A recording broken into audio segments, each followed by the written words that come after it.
Maaf, Kak. Namanya keluar. Iya, tidak apa-apa Kak Jana. Oke, Iya, baik. Kak. Kita mulai ya Kak Jana. Assalamualaikum Iya, warahmatullahi bismillah. wabarakatuh Kak Jana. Waalaikumsalam warahmatullahi wabarakatuh, Kak.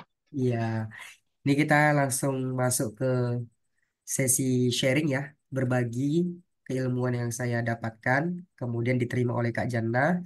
Baru nanti kita diskusikan bersama, kita goreng sama-sama problemnya, baru kita temukan solusinya bersama-sama. Oke, Bismillahirrahmanirrahim. Iya, Kak. Ini saya share layarnya, mudah-mudahan bisa kelihatan. Sudah kelihatan ya, Kak Jana? Iya, Kak, kelihatan.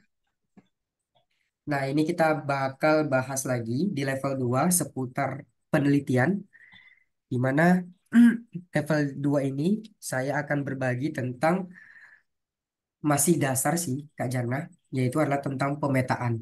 Kalau level satunya itu orientasi atau pengenalan, yang level 2 ini kita setingkat lebih naik atau setingkat lebih tinggi lagi, yaitu kita sudah mulai memetakan jalannya kita meneliti. Kenapa harus dipetakan, Kak Hadi? Jawabannya adalah kita supaya nggak terseok-seok di tengah jalan dalam proses penelitian dan tidak melalui proses kebingungan saat penelitian, maka penting bagi kita untuk melakukan pemetaan terlebih dahulu. Sebab apa? Sebab di dalam pemetaan ada tujuan yang jelas ingin kita capai. Tanpa pemetaan, kita tujuannya nggak jelas. Tanpa pemetaan, kita arahnya mau kemana tidak jelas. Sehingga apa? Sehingga kebingungan bisa saja muncul nanti saat kita melakukan penelitian.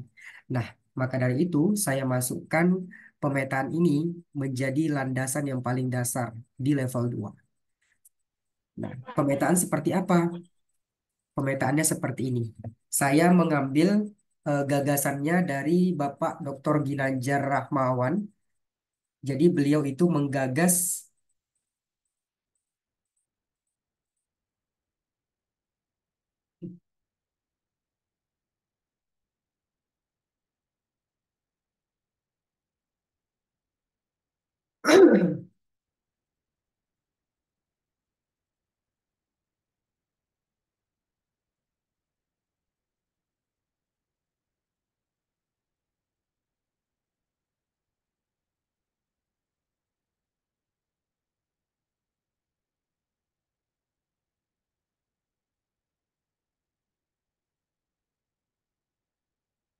sudah kelihatan Kak Jana? Iya, Kak. Ibu, Kak. Kurang full saya karena di kampung. Iya, enggak apa-apa. Kita mulai lagi ya. Iya, Mudah-mudahan bisa Kak. jelas. Iya, Kak.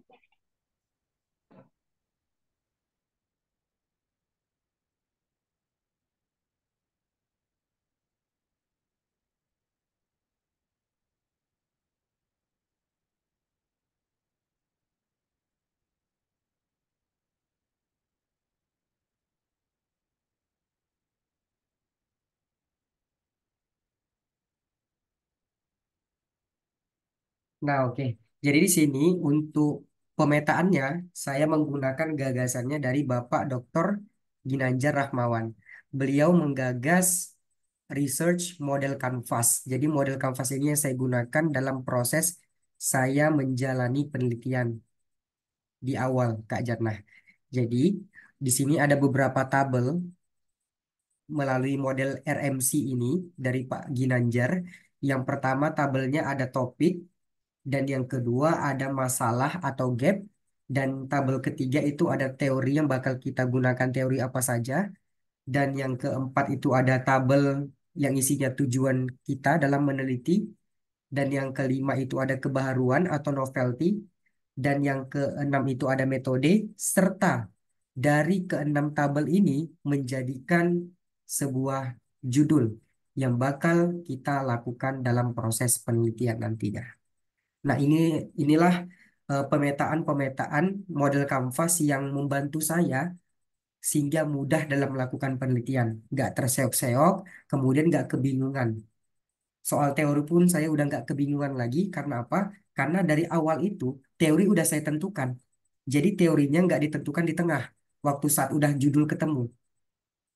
Jadi teori itu udah ditentukan dari awal kian, barulah keluar judul dari gagasan saya. Sehingga apa? Dampaknya, dampak positifnya, saya melakukan penelitian jauh lebih mudah dan jauh lebih cepat. Karena ada pemetaan yang jelas. Karena ada tujuan yang jelas yang udah kita rencanakan. Melalui apa? Melalui metode RMC atau Research Model Canvas yang digagas oleh Pak Ginanjar Rahmawan tersebut. Nah, contohnya seperti apa? Ini, Kak Jana. Ini adalah contoh punya saya, di mana dalam penelitian ini saya ingin menggali beberapa topik dalam penelitian saya. Yang pertama adalah topik tentang kajian interdisiplin, kemudian topik tentang motivasi, kemudian topik tentang ruang lingkup manajemen, kemudian topik tentang kurikulum, kerjasama, pendidikan seni, kaligrafi Islam, dan pesantren Lemka. Selanjutnya, setelah tahu topik apa yang mau saya bahas dalam penelitian ini, maka kita berusaha untuk menemukan fenomena atau menemukan masalah atau menemukan problem atau menemukan gap. Apa itu gap, Kak Hadi? Gap itu adalah ketika ada sesuatu hal standarisasi yang ditetapkan, tapi yang dilaksanakan itu tidak sesuai atau belum sesuai dengan standarisasinya. Artinya belum sejajar. Nah, inilah yang disebut dengan gap. Ada beberapa hal yang belum sejajar, maka yang belum sejajar inilah yang disebut dengan gap. Ruang kosong antara dua standarisasi yang berbeda, inilah yang disebut dengan gap. Gitu. Nah, dari sini, dari observasi awal, saya menemukan ternyata ada 3 lembaga kaligrafi di Kota Medan. Dua di antaranya Al-Baghdadi dan Bab Kosika itu mengalami learning gap atau pembelajaran yang tidak terkendali. Pengaruhnya dari mana? Pengaruhnya dari ruang lingkup manajemen yang belum terpenuhi seluruhnya. Selanjutnya, kurikulum yang belum tersistematis dan terkendala dalam membangun kerjasama dari berbagai antar pihak. Nah, itulah masalahnya. Jadi yang saya angkat itu adalah masalahnya dari Kota Medan. Selanjutnya, teori yang saya gunakan apa?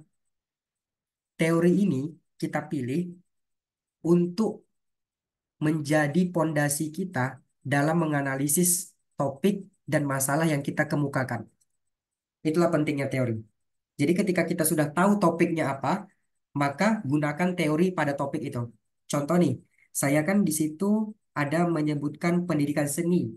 Maka teori yang saya ambil untuk menganalisis dari masalah ini adalah teori pendidikan seninya.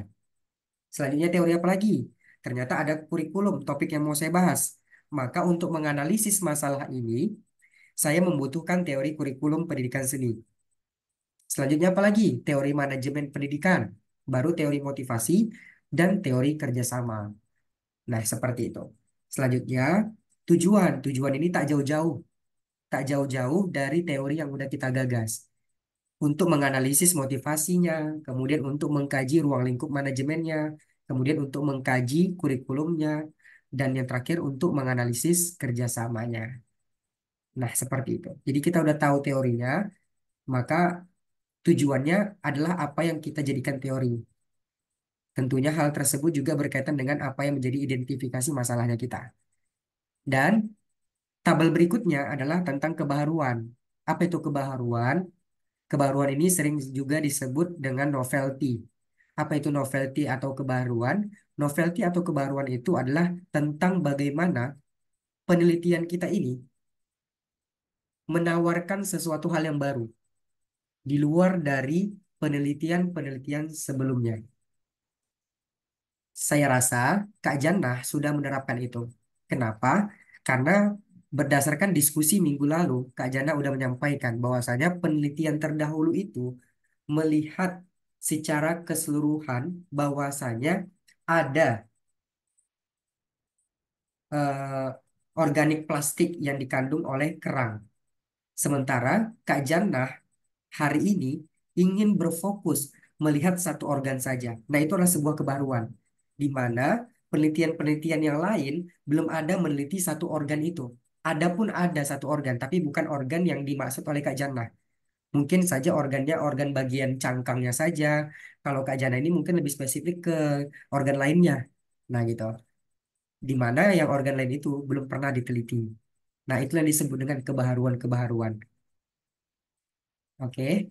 Nah di sini Kak Jana gagas apa yang menjadi kebaharuannya Kak Jana. Yang digagas di sini berupa perbandingan atau perbedaan. Apa yang membedakan penelitian Kak Jannah dengan penelitian-penelitian yang sebelumnya yang udah pernah diteliti gitu. Jadi sudah harus bisa menjawab itu. Dan kita berlari atau berpindah sedikit ke tabel sebelahnya. Di dalamnya ada metode. Nah, di dalam metode ini Kak Jana udah mulai petakan. Kak Jana dalam penelitian ini mau menggunakan metode apa ya? Oh, saya mau menggunakan metode kuantitatif.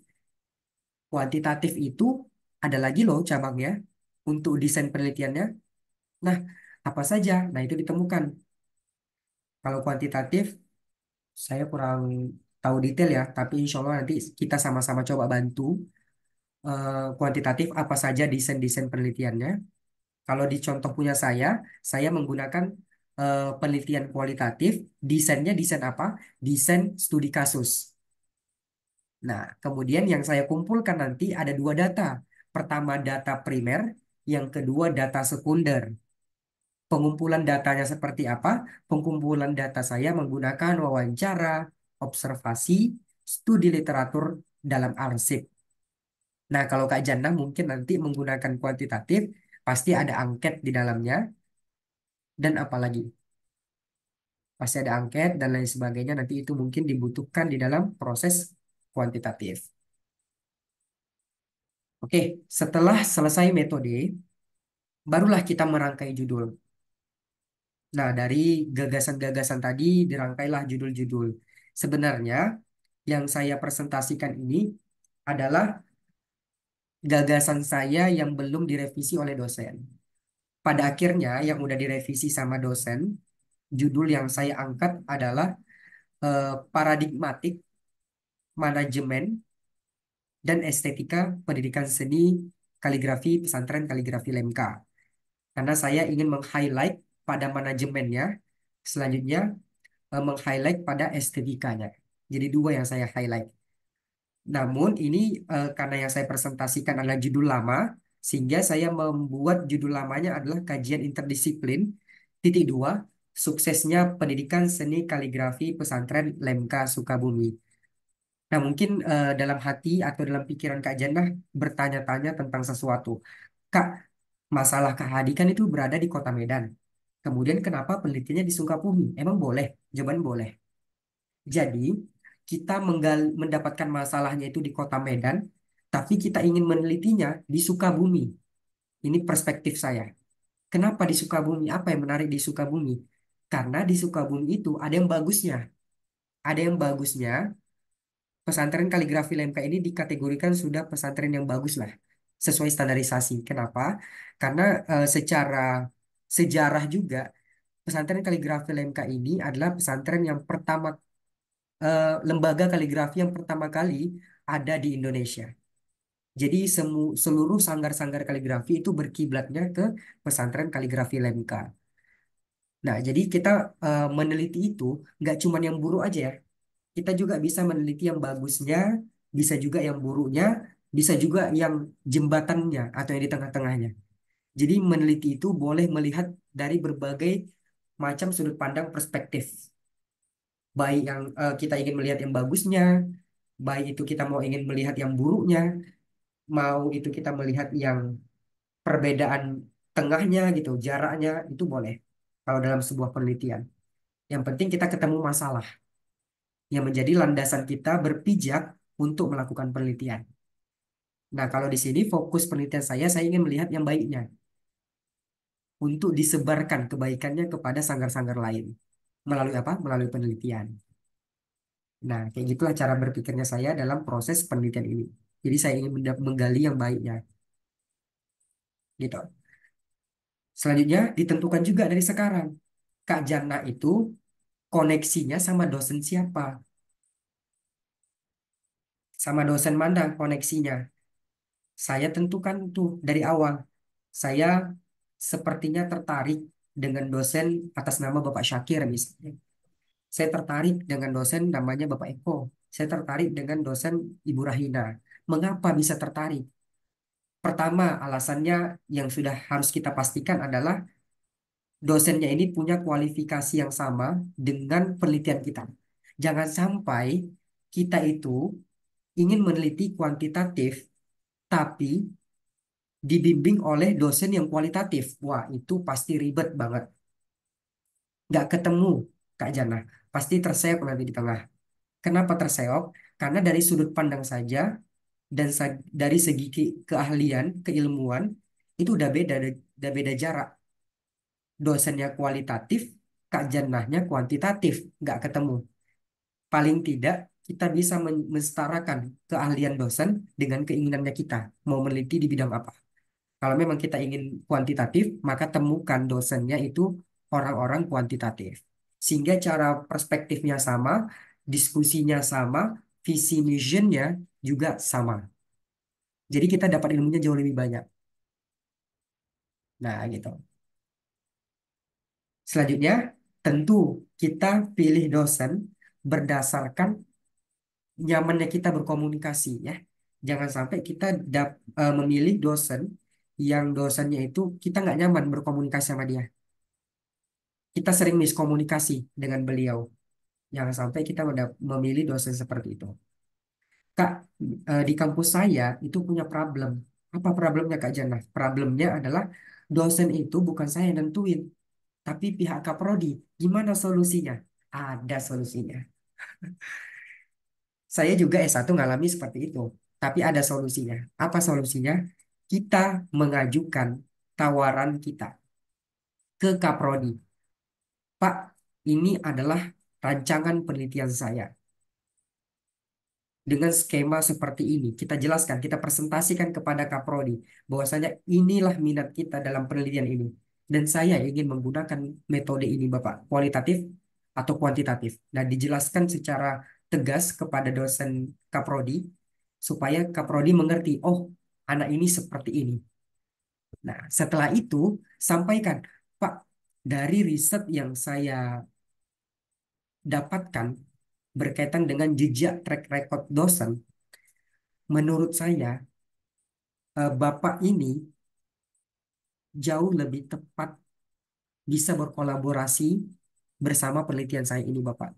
Jadi saya berharap sekali kepada Bapak untuk dapat membantu agar saya punya koneksi untuk bisa menjadi untuk bisa dibimbing oleh Bapak tersebut atau dibimbing oleh beliau.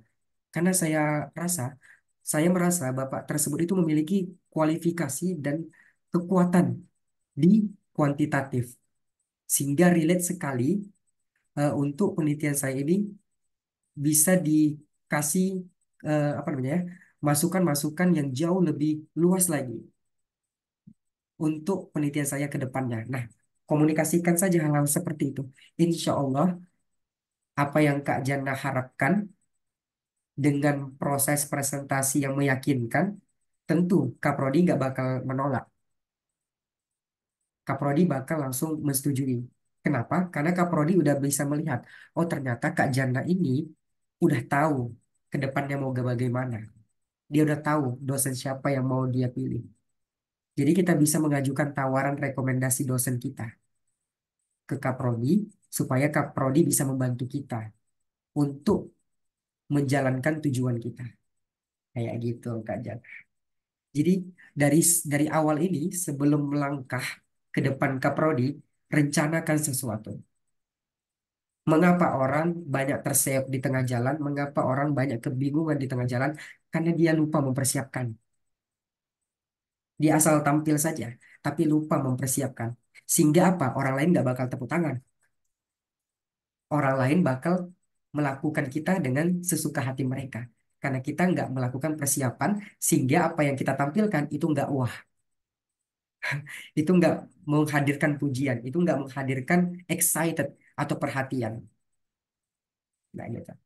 Jadi makanya itu kita siapkan dari sekarang supaya kita mendapatkan perhatian atau persetujuan atas apa yang kita sampaikan dan juga kita tawarkan kepada dosen kaprodi kita. Nah, itulah yang bisa saya share Kak Jannah berkaitan di level 2 ini tentang pemetaan. So, by the way, and last kita masuk ke dalam sesi discussion. So, I think that's all and thank you for my presentation. Kita kembalikan kepada sesi diskusi. Kak Jannah, dipersilakan. Iya, Kak. Terima kasih, Kak Hadi. Ya, sebelumnya Kak Jannah kalau mau screenshot silakan. Saya kasih screenshot untuk ini. Iya, ya. Em, oh, boleh. Ya, ini saya mau mau bertanya, Kak, terkait yang boleh ditampilkan yang share screen-nya, Kak. Ya, biasanya yang ini yang mau saya tanyakan tadi kan Kak Hadi bilang ini katakan kalau dia ditelitinya di Sukabumi tapi masalah gapnya di al Bahda Bahdadi dan Al-Babka. Ya, Iya, betul. eh, kenapa Kak nggak langsung yang diteliti kedua lokasi ini, kedua pesantren ini? Pertanyaan yang bagus Kak Jannah. Mau langsung dijawab atau ditampung dulu? Oh ya, ditampung dulu kan oleh Kak. Oh, Terus yang terkait dijawab. metodenya itu, Hmm. Ya, silakan. ya terkait metode, sebenarnya eh, saya masih bingung Kak terkait dengan metode ini, cara membedakan gimana bagaimana perbedaan desain penelitian dengan pengumpulan data, karena biasanya itu kalau misalnya kita menanyakan sesuatu bagaimana metode penelitiannya, ada yang langsung mengatakan dia observasi, terus wawancara, eh, dan agak bingung dengan jawaban primer dan sekunder ini, Kak. Itu saja, Kak. Biasa, Kak, bagaimana perbedaan desain penelitian ini dan pengumpulan datanya dalam penelitian. Em, terus, Oh, itu dulu Kak Jannah. Dua dulu ya. iya, iya, Kak. Eh, yang pertama tadi pertanyaannya tentang Ya, kenapa bukan lokasi yang diteliti itu langsung ke dua lokasi ini yang Al-Baghdadi dan Bakkah, ya. hmm, baik. Iya, Terima kasih Kak Jannah. Bismillahirrahmanirrahim. Saya jawab untuk yang pertanyaan pertama. Kak Hadi, kenapa sih nggak meneliti di Al-Baghdadi dan juga bab Kosika? Pertama, kita berposisi sebagai orang yang baru meneliti. Saya jawab dalam dua sudut pandang ya. Sudut pandang pertama, saya jawab berdasarkan orang yang baru pertama kali meneliti. Contoh nih, saya adalah orang yang pertama kali baru meneliti. Kemudian ingin mengangkat fenomenanya yang seperti ini. Maka yang harus saya punya adalah penelitian-penelitian terdahulu yang sudah pernah meneliti di Al-Baghdadi dan Bab Kosikah dan mengambil hasil temuan mereka. Ketika hasil temuan mereka itu menyatakan bahwasanya manajemennya ini belum terpenuhi, kemudian kurikulumnya ini belum terpenuhi, kerjasamanya belum terpenuhi, pendidikan seninya masih belum optimal. Nah, itu adalah bekal-bekal kita untuk melangkah maju, melirik atau berkiblat ke pesantren Lemka Sukabumi. Nah, itu posisi kita di perspektif pertama. Jika kita masih menjadi seorang peneliti pertama kali. Oke, perspektif yang kedua. Perspektif yang kedua ini, kita sudah pernah atau sudah melakukan penelitian. terkhususnya di tempat itu. Nah, studi kasus yang Kak Jannah tanyakan ini, saya berada di perspektif yang kedua Kak Jannah. Jadi, S1 saya itu menelitinya di Al-Baghdadi. Nah, menelitinya di Al-Baghdadi, akan tetapi yang saya teliti itu hanya karya-karya saja. Ak- Selain karya-karya itu yang saya tuliskan di dalam skripsi, ternyata saat penelitian saya menemukan banyak temuan.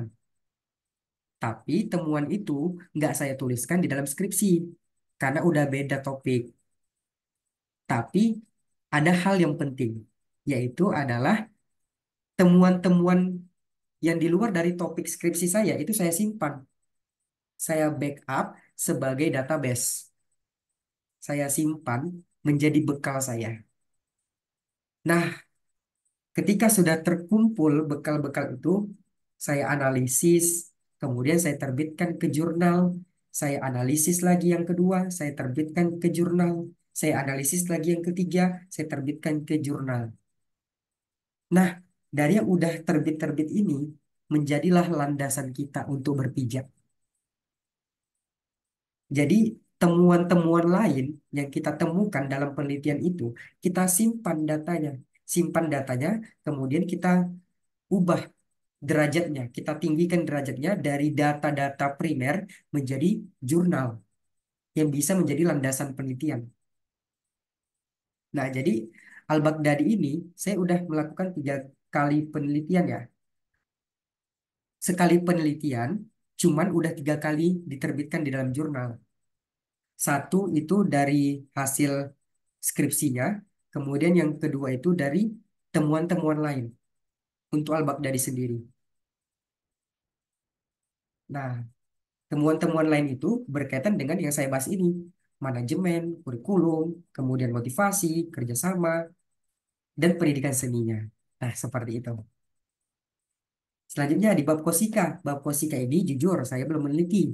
Akan tetapi saya menemukan hasil-hasil dari penelitian terdahulu yang memberikan statement atau pernyataan tentang adanya problematika di bagian manajemennya, di bagian kurikulumnya, di bagian kerjasamanya.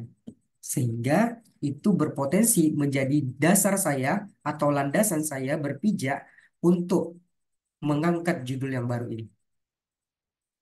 Nah, kayak gitu cara berpikirnya, Kak Jana. Sehingga dari kumpulan-kumpulan database itu terrealisasikanlah judul yang sudah saya gagas.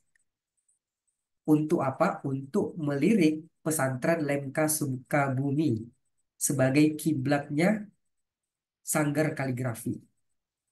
Karena dari segi jejak ini juga yang terlama dan tertua serta pertama kali. Kemudian dari segi prestasi, dari segi manajemen, dari segi kurikulum, kerjasama, pesantren LMK ini sudah independen secara manajemen, kurikulum, dan juga kerjasama. Nah, hal tersebutlah yang memberikan ketertarikan khusus bagi saya melakukan riset ke arah sana untuk menggali resep, di mana nanti resepnya ketika sudah bisa disajikan, maka ditawarkan untuk dibaca oleh sanggar-sanggar kaligrafi lainnya. Jadi menyebar resep melalui penelitian. Kayak gitu dong caranya. Cara berpikir saya ya Kak Janda. Nah, mudah-mudahan bisa membantu untuk jawaban pertama. Bagaimana? Puas atau kurang puas?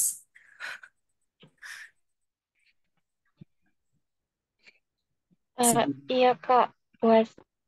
Eh, berarti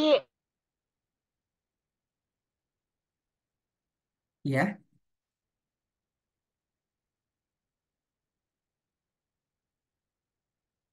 lembaga kaligrafi Al-Baghdadi ini,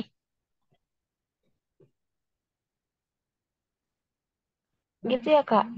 bagaimana? Jadi em, menurutnya Kak Hadi ini di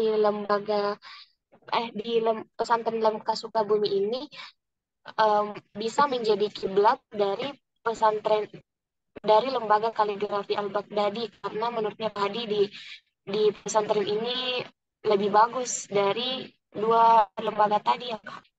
Jadi nanti diterapkan kembali ke uh, Al-Baghdadi dan Al-Babkah gitu ya Kak. Iya, betul, Kak Jana. Jadi permasalahan di yang diambil di pesantren Islam kah nggak Nah, ada. Kita kita iya, mau melihat ke interdisiplinnya. betul. Saya tidak melihat, Oh, saya tidak melihat, tidak melirik ke arah pesantren oh, MK-nya dalam proses permasalahannya. Masalah yang saya lihat itu adalah di demografi Kota Medannya. oh iya Kak. Gitu. Jadi boleh, Boleh kayak gitu ya Kak. boleh. Kirain harus ada gap gap gitu gapnya.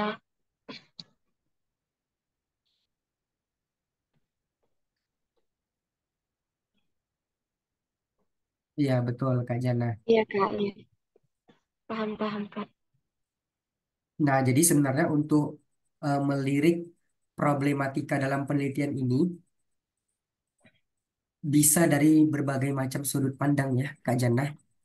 Yang saya Iya. lirik ini dari perspektifnya Indonesia. Jadi perspektifnya global ini, bukan global ya. Global itu udah mendunia. Perspektifnya ini luas. Jadi ada dua demografi di sini. Demografi Kota Medan dan demografi Pulau Jawa. Nah, ini ada dua demografi yang saya lirik. Jadi lirikannya itu berdasarkan perbedaan demografi. Namun, tidak menutup kemungkinan, Kak Jana, ada juga beberapa penelitian yang memang berfokus pada hal yang detail atau spesifik. Nah, itu hal-hal demografi seperti ini nggak boleh terjadi. Misalnya, ada satu penelitian yang memang benar ingin menggali hal yang lebih spesifik, lebih detail. Maka itu dibutuhkan satu demografi aja. Satu demografi yang dibandingkan. Nah, itu. Jadi sebenarnya kalau penelitian ini sangat dinamis ya. Tergantung kita meliriknya ke arah mana. Cuman yang saya dapatkan ilmunya dari dosen saya, kita boleh diberikan kewenangan untuk melihat dari sudut pandang manapun. Gitu. Yang perlu dipertimbangkan oleh kita adalah analisisnya bagaimana. Analisisnya tepat nggak Iya. dari sudut pandang yang kita pilih. Gitu. Kalau kurang tepat analisisnya, maka gunakan teknik analisis yang lain, teknik demografi yang lain, teknik metode yang lain. Nah, gitu. Sesuai dengan apa yang kita lihat. Gitu. Itu dinamis memang.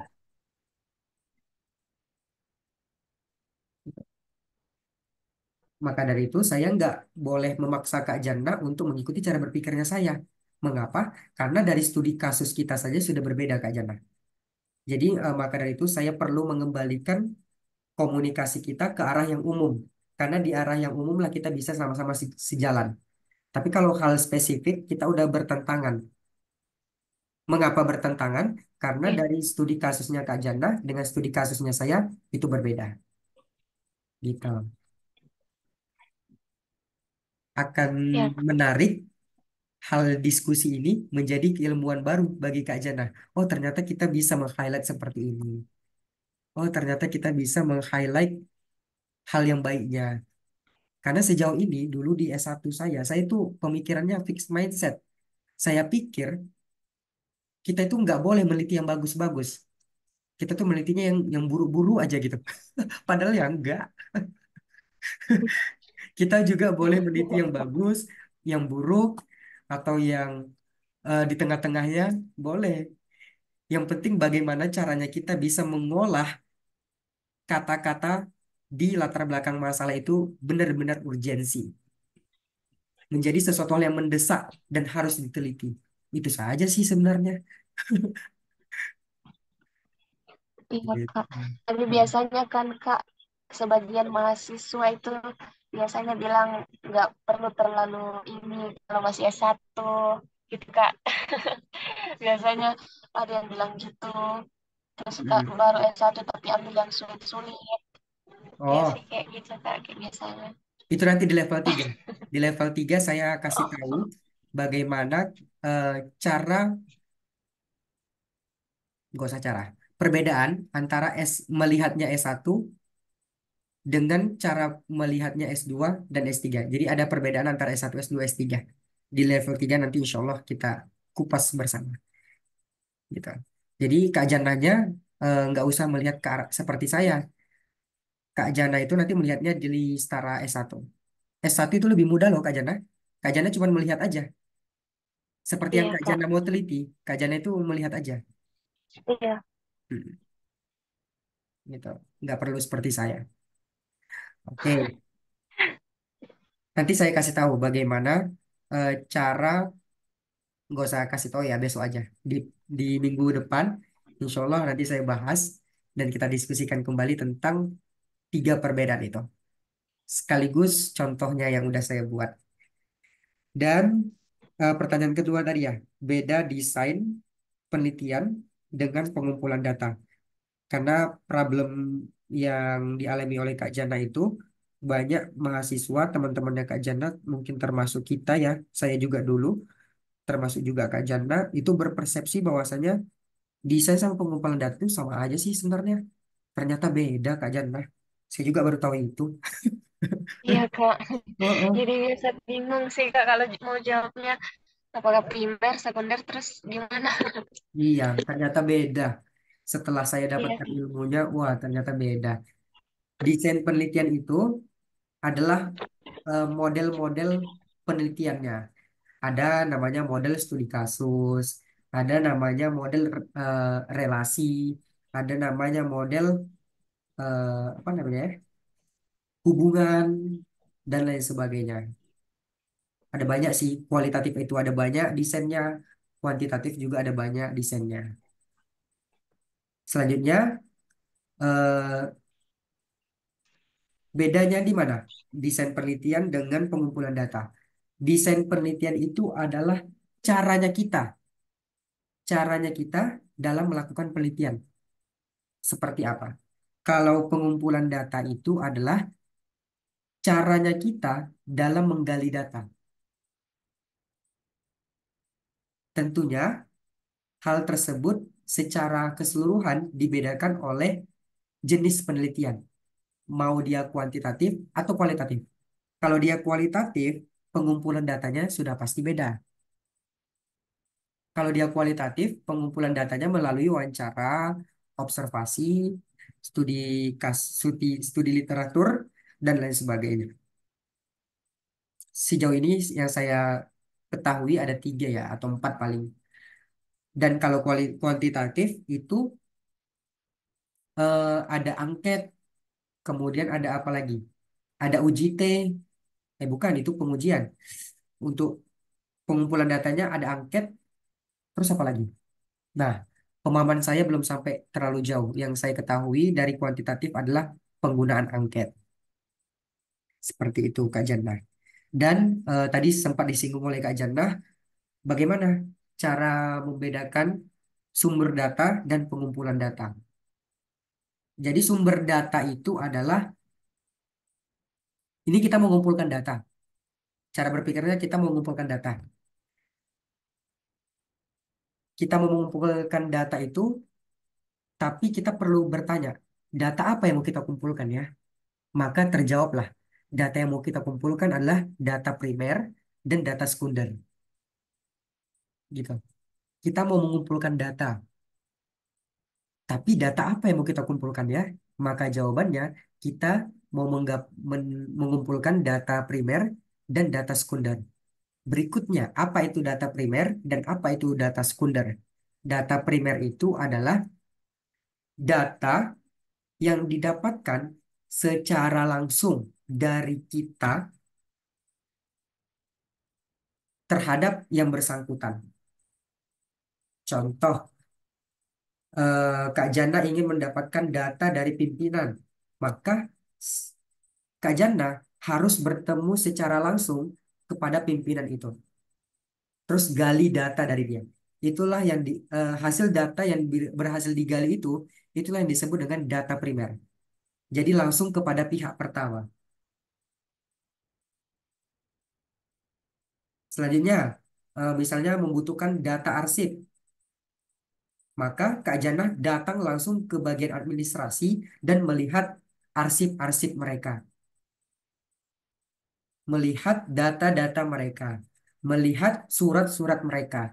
Nah, itu termasuk data primer. Yang penting Kak Jannahnya bertemu secara langsung terhadap data itu. Itulah yang disebut dengan data primer.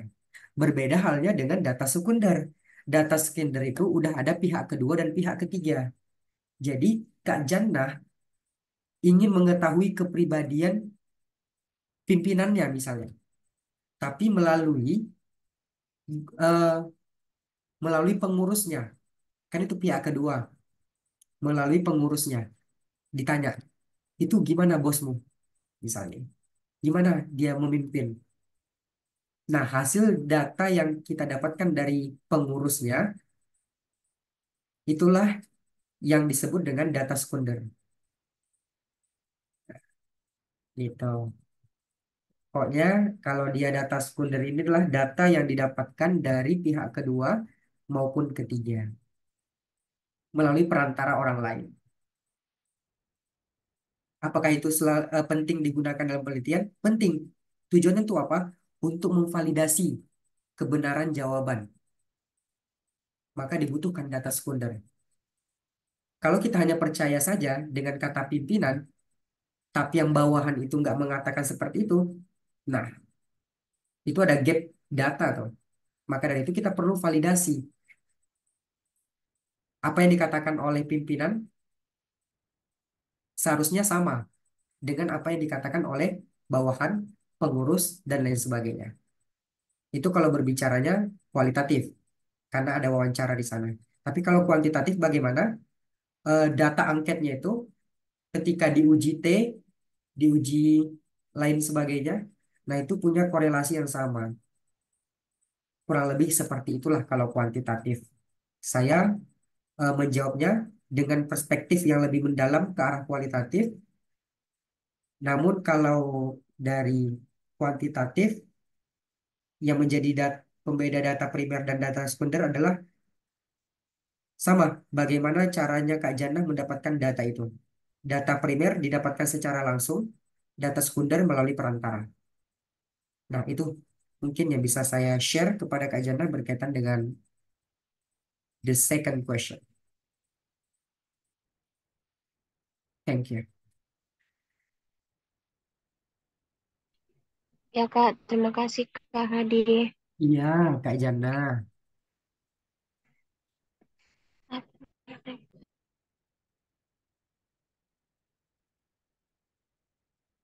So, bagaimana Kak Jannah? Ada pertanyaan lagi? Silakan. Ya Kita Kak, spend waktu.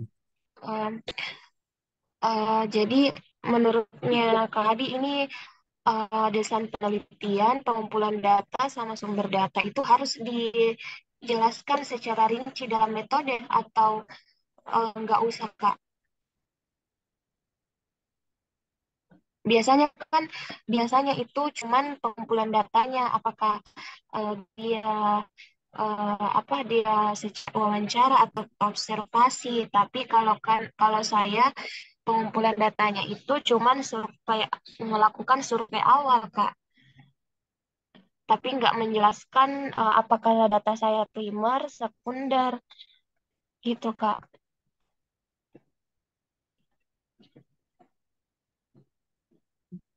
Boleh, nggak masalah Boleh Kak nggak? Jannah. Nggak masalah. Untuk di strata satu ya, seperti Kak Jannah, itu boleh.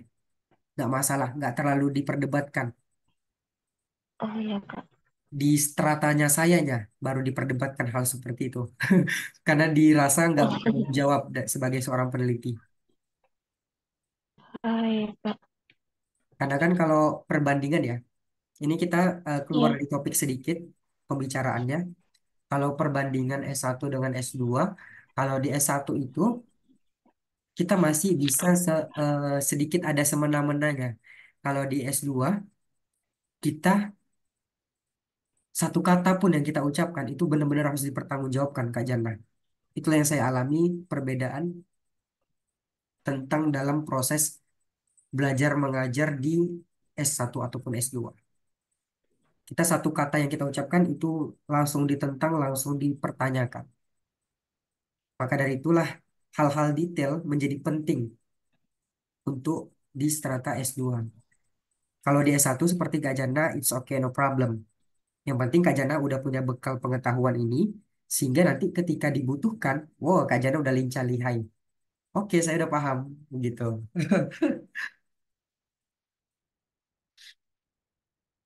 Tuh, Kak Jana.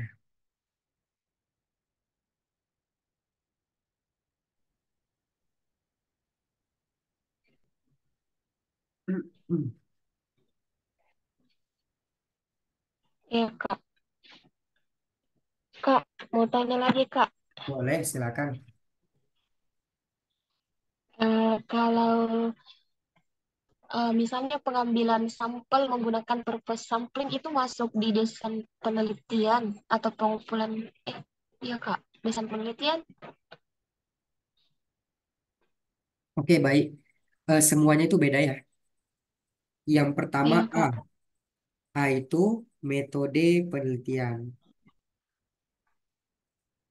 A itu metode. Dipilih metodenya yang mana?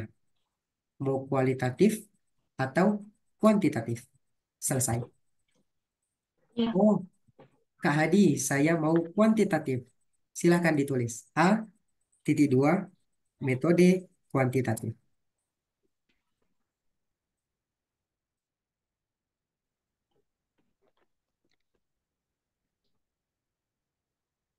Ya, nah,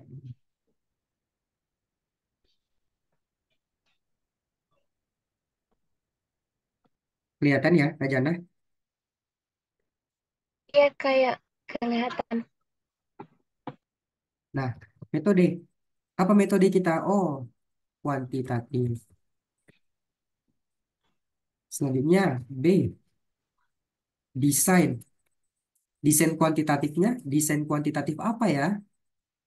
Oh, saya pakainya studi kasus. Ada juga desain kuantitatif berbasis studi kasus. Nah, boleh, silakan. Selanjutnya, yang C. Jadi ini dari yang paling atas sampai yang paling bawah.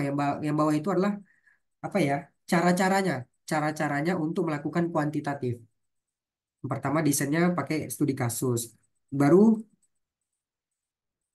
pengumpulan data.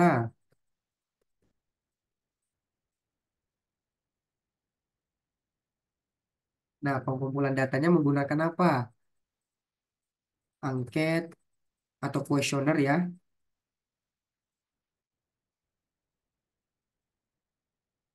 Dan apalagi, saya rasa Kak Janah cukup tahu apa kelanjutannya dari pengumpulan data selain kuesioner. Baru, apalagi tuh selain pengumpulan data? Sumber data, sumber datanya dari mana? Kalau diperlukan nih, kalau diperlukan. Kalau nggak diperlukan, nggak usah pakai D. Sumber datanya primer aja Iya, boleh, Kak. sekunder aja boleh. Tapi biasanya sekunder kurang valid. Ambil yang Iya, Kak. primernya. Kalau mau menjadi pendukung, silakan tambahkan sekunder dan primer. Primer dan sekunder. Hmm. Terus apa lagi? Apalagi yang Kak Jana ketahui tentang metode-metode atau langkah-langkah membuat penelitian kuantitatif. Oh, populasi Ya, dulu. Biasanya ini digabung sih, populasi dan sampel ya. Tapi kita coba pisah. Populasinya itu adalah total keseluruhan yang ditemukan. Misal nih, Kak Jana mau meneliti kerang. Kerang kan? iya, Kak, keren. Nah, 99. nah, Benar. ternyata yang ditemukan populasi kerang itu di lembah itu ada 99 kerang. Nah, kemudian F ini masuk ke sampel. Nah, sampel ini Mau berapa diambil dari 99 ini? Ada 3 kelompok, Kak. Terus per kelompok 33 sampel. Oh, ada 3 kelompok. Kelompok yang pertama, Oke. kelompok. Kecil, ukuran kecil, sedang, Oh, terus besar. berarti berdasarkan ukurannya. Iya, Kak, berdasarkan ukuran. Oke, bagus. Bagus nih, Kak Jana udah mulai memahami. Keren. Ada kecil, ada sedang, ada besar. Yang mau diteliti kelompok Iya. yang mana? Itu Kak diteliti semua, dan per ukuran kecil itu udah ada penentuan ukurannya. Mau diteliti semua? Iya Kak. 99 kerang. Iya. Ih, omele.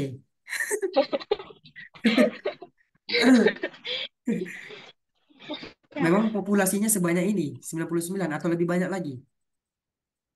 99 Kak, kan ini sebenarnya ikut penelitian kakak kakak senior sih Kak, juga S2. Hmm, Terus digabungkan ada beberapa organ, ada 3 organ dan saya yang diinsang gitu. oke. Kalau memang Iya. eh, ditemukan populasinya 99 kerang, kemudian ingin dijadikan sampel 99 kerang, maka teknik untuk mengambil sampelnya bukan purposive sampling, melainkan total sampling. Hmm, Total sampling itu adalah teknik mengambil menggunakan sampel secara keseluruhan dari populasi. tapi Gitu. tapi per kelompok Kak nanti ditelitinya. Per kelompok diteliti. Nah, saran saya, kalau memang per kelompok diteliti, nggak usah sampai 99 kerang.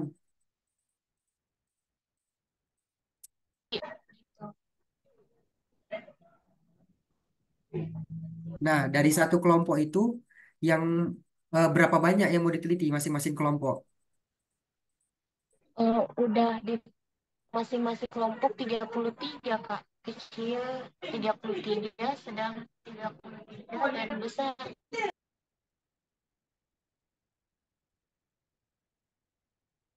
Kalau yang S2 kemarin itu, dia menelitinya 3 kelompok itu. Kalau dia Kak gabungan dari organ, eh, apa, darah, dari darah, sama dari darahnya, terus sama dari hepatopankreasnya. Jadi dia ngumpulin datanya kita dari S1. Ya, Tapi dia tapi ambil, dia juga tambahkan dari sedimen gitu Kak, di sedimen, terus histologinya. Jadi banyak juga sih Kak itu. ini kan Kak Janah mengambilnya berdasarkan ukuran ya. Iya, Nah, kalau yang penelitian berdasarkan terdahulu, ukuran. itu berdasarkan ukuran juga nggak? Iya Kak, berdasarkan ukuran, tapi dia cuma di satu organ, di gabungan organ saja. Dia ngambil ukurannya ukuran yang mana? 3 ukuran juga. Iya Kak, kalau yang penelitian terdahulu itu penelitiannya dosen.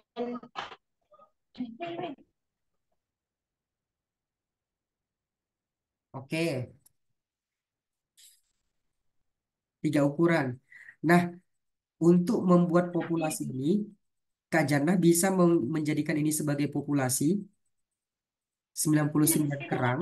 Boleh juga 3 kelompok, 3 jenis ukuran Iya Kak. sebagai populasi. Bisa ini atau 99 kerang. Nah, kalau sampelnya bisa menggunakan teknik total sampling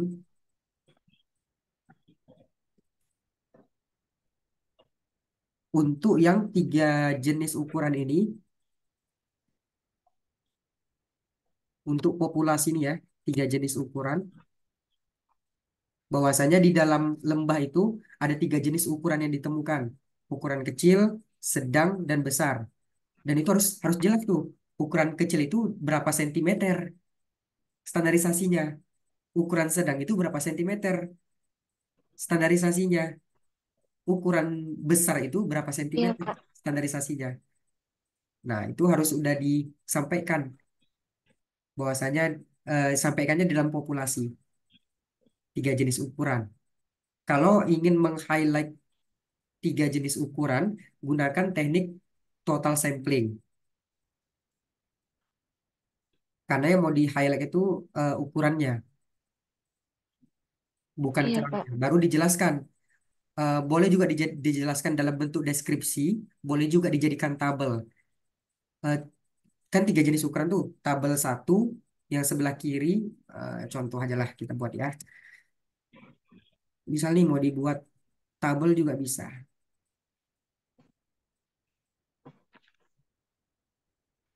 Misal nih yang sebelah kiri ini ukuran kecil. Ukuran kecil ini totalnya ada 33 kerang. Kemudian sedang 33 kerang. Boleh metode tabel, boleh metode deskripsi. Besar 33 kerang.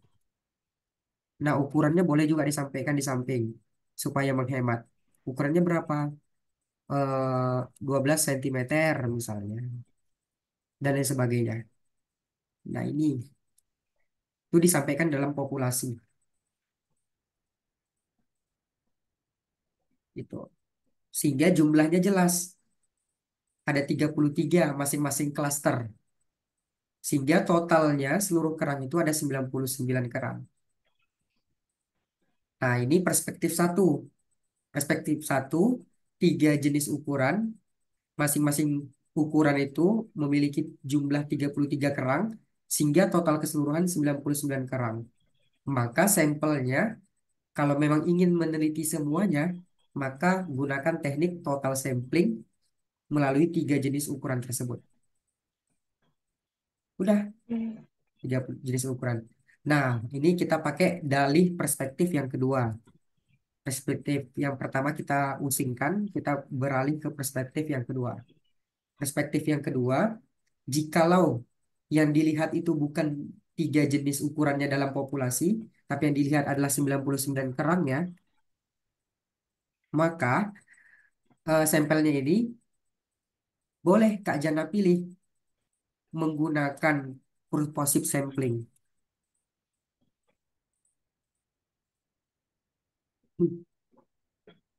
Apa ini purposive sampling yang Kak Jana ketahui? Purposive sampling itu pengambilan pengambilan secara acak suatu sampel dengan mempertimbangkan adanya sampel dalam lokasi atau titik tersebut. Itu, Kak. Betul Kak Jana, keren. Jauh sudah pengetahuannya, Alhamdulillah senang saya Ya nih. kan? Iya, jadi purposive sampling itu Kak Jana, kita memilih berdasarkan kriteria yang kita buat. Gitu. Jadi dari 99 kerang ini, kriteria apa saja ya yang bakal kita pilih? Nah, itu Kak Jana udah sampaikan. Kriteria pertama, kerangnya memiliki ukuran kecil, sedang, dan besar. Kemudian kriteria kedua, Ya, Kak. eh, kerangnya tidak cacat misalnya. Dia nggak ada cangkangnya gitu. Dia semuanya lengkap, organ-organnya lengkap. Kemudian kriteria yang ketiga, dia punya pankreasnya. Kalau dia nggak punya pankreasnya, berarti nggak kita teliti. Misalnya contoh seperti itu. Ternyata dari 99 ini, ketemu dari ketiga kriteria ini, hanya ada 50. Ya udah, 50 itu jadi sampel. Sebanyak 49 itu terseleksi, nggak terpilih. Karena nggak lolos seleksi kriteria. Nah, kayak gitulah perumpamaannya.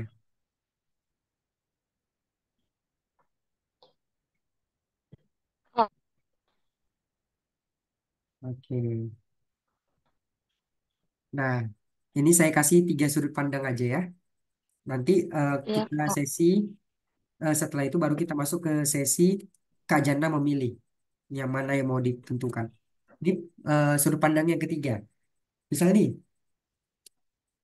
populasi yang ditemukan di lembah itu ada 99 kerang. Berikutnya, apalagi ya teknik pengambilan sampel? Oh, ternyata ada random sampling. Ada banyak Iya. sebenarnya ya. Nah, misalnya kita kayaknya tertarik nih menggunakan random sampling.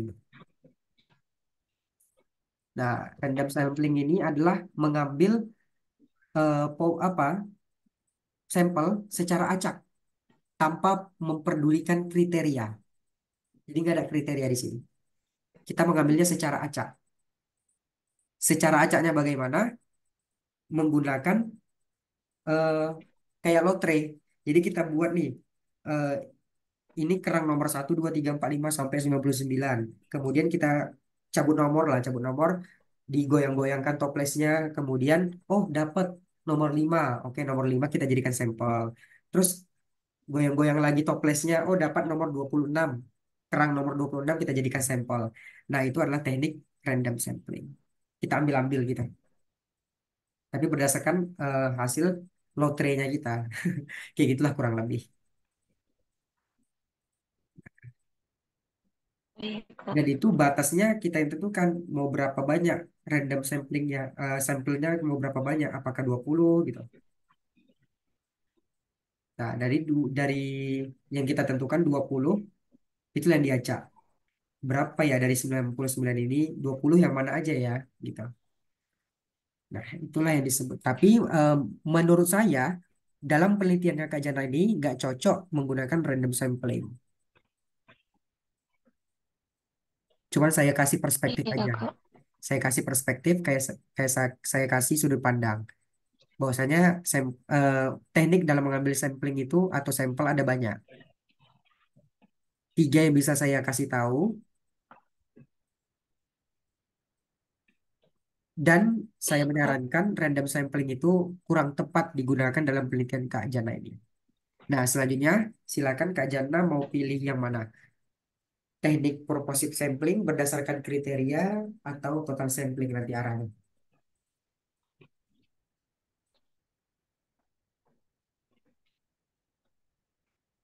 Eh, iya, Kak. Boleh bertanya, Kak? Boleh, boleh. Silakan. Ya, em, eh, kan tadi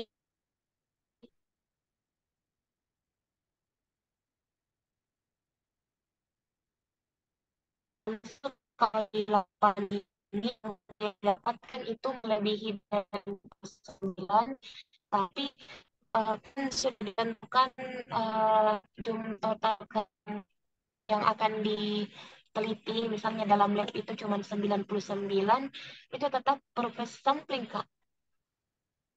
Maaf, Kak Misalnya Jana. melebihi dari 99. Maaf, suaranya kurang jelas tadi Kak Ya, Jana. halo. Iya, Kak. Sudah Halo. kedengaran, Kak? Udah. Boleh diulang? Iya, iya. Jadi semisal di lapangan ini, misalnya kan kalau purpose sampling itu pengambilan secara acak tapi memperhatikan kriteria. Terus kalau misalnya di lapangan eh, yang terambil kerangnya itu melebihi dari 99, misalnya 100 atau 150, terus yang dibutuhkan itu cuma 99 kerang. Apakah itu tetap dikatakan proses sampling, Kak? Kalau misalnya yang diambil memang cuma 99, tapi untuk menghindari data apa sampel yang sampel yang kurang sesuai dengan jenisnya, misalnya kurang, misalnya tidak mencukupi 33 untuk sampel kecil, 33 untuk sampel besar. Jadi saya ambil melebihi dari 99, Kak. Apakah tetap dikatakan proses sampling? Bagus pertanyaannya. Kak Jana, Iya, iya, ketika kakak menemukan populasi, misalnya 100 kerang, itu populasinya. iya, Kemudian, iya. Kak Jana menggunakan teknik purposive sampling. Apakah 100 kerang itu bisa kita jadikan sampel menggunakan teknik purposive sampling? Jawabannya tidak. Karena purposive sampling ini adalah teknik ya, teknik mengambil sampel. Jadi Iya. perspektifnya purposive sampling ini, dia nggak mengambil semuanya. Dia nggak mengambil 100-nya. Tapi dia ngambil beberapa dari kriteria-kriteria yang kita pilih. Kalau memang mau mengambil semuanya, gunakan teknik ini, total sampling. Oh iya. Heeh.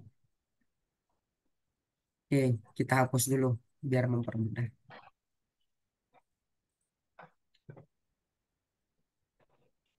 Contoh,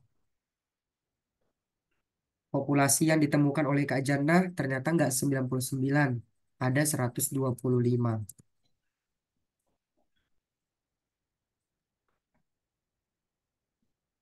25 kerang. Selanjutnya, sampelnya mau menggunakan teknik apa? Kak Jana mau mengambil berapa? Kak, saya kepingin sekali Oh, meneliti 125 kerangnya. Boleh nggak, Kak? Boleh. 125 kerang. Terus tekniknya teknik apa, Kak? Tekniknya itu total. Karena seluruh seluruh kerang kita teliti. mm, Nah, Kak, tapi saya nggak mau pakai teknik total. Jadi mau pakai teknik apa? Tekniknya purposive sampling, Kak. Jadi gimana caranya, Kak? Oke, boleh. Kita menggunakan teknik pengambilan sampelnya purposive sampling.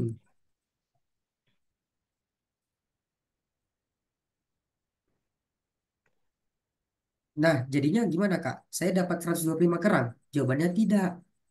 Loh, jadi berapa yang saya dapatkan kerangnya, Kak? Jawabannya berdasarkan kriterianya yang Kak Jana buat. Yuk, kita turunkan. Apa nih kriteria pertama dari dari Kak Jana memilih kerang tersebut? Misal nih, kriteria kriteria ukurannya pertamanya ukurannya kecil. Nah, ukuran kecil yang dimaksud Kak ada Jana ini berapa kecil, sedang, besar. berapa sentimeter? 2 sampai 3 cm. 2 sampai 3 sentimeter. Jangan kata kecil aja ya, karena Sampai kata kecil tiga itu koma sembilan 3,9. Yang 2 sampai 3,9 tiga sentimeter ya. koma sembilan Kak. Hmm. Nah, Iya, ya Kak. Terus 4 sampai 5,9. hmm, baru, oh ini masih kriteria satu.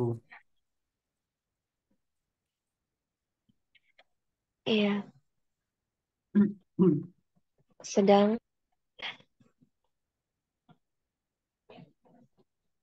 4 sampai 5,9.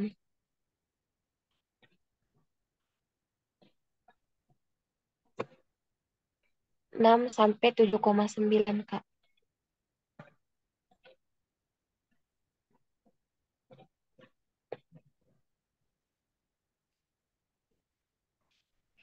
Nah, ini inilah kriteria pertama yang mau Kak Jannah capai. Kemudian kriteria kedua apa? Jadi di luar kerang-kerang yang di luar dari ukuran ini tereliminasi, tidak ikut menjadi bagian yang diteliti oleh Kak Jannah. Terbuang Oh tuh. iya Kak. Kalau ada yang ukurannya 8 cm, 9 cm, udah pasti terbuang. Terus ada yang ukurannya satu, Iya satu Kak. sentimeter, baru lahir dia, baru lahir, baru brojol, jadi Iya nggak Kak. masuk penelitiannya Kak Jana. Nah Iya gitu. Kak. Oh Nah, iya iya, kayak gitu. Kak. Mau tanya lagi. Ya, Iya, Kak. silakan. Jadi ini berarti yang ditentukan itu populasinya dulu, teknik sampelnya ya. Karena apa itu yang membuat saya bingung, Kak. Saya kiranya itu ditentukan tekniknya dulu, profesor apa tentunya sampelnya bagaimana gitu, Kak. Jadi kemarin Oh, agak bingung terkait ini. Tapi ya iya. ternyata ditentukan dulu punya. Terus pengambil sampelnya. Oh, iya, Iya iya. Kak, jadi Salah berpikir kemarin itu ya. iya jadi iya salah berpikir Kak. Jadi cara menjawab dosen agak bingung juga. Mm-mm. Iya, betul. Sama Kak Jana, saya juga dulu gitu. Saya mengalami juga tuh apa yang Kak Jana alami.